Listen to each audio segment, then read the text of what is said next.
پایامی اساسگذار صلح و وحدت ملی پیشوای ملت پرزیدنت جمهوری تاجیکستان محترم امامعلی رحمان با مجلس عالی جمهوری تاجیکستان امروز همچون سرمشق کار تمام ساحه‌های خواجگی خلق جمهوری برای یک سال دیگر توسط وسایط اخبار آمد در تمام مناطق کشورمان با تنتنه ارائه گردید. امروز مثل دیگر شهرونوای تاجیکستان صاحب استقلال در کارخانه و مؤسسه‌های منطقه حصار نیز پیام تقدیرساز از طرف مردم خوش پذیرفته شد.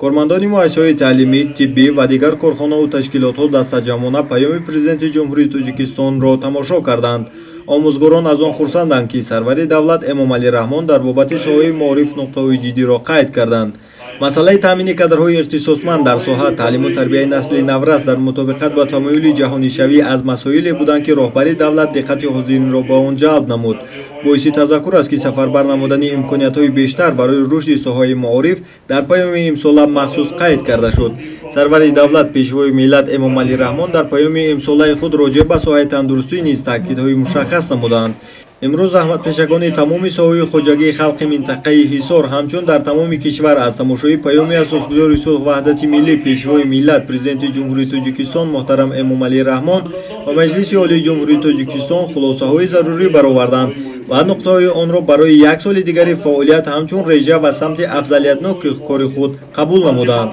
باید قید کرد که پیامی اساسگذار صلح و وحدت ملی پیشوای ملت پرزیدنت جمهوری تاجیکستان درباره سمت‌های اساسی سیاست داخلی و خارجی مملکت در دوره پیشنهاد گردید که کشور عزیز ما و مرحله نوی رشد وارد گردیده مردم شریف تاجیکستان به سوی آینده آباد و آسوده با قدم‌های استوار پیش می‌روند.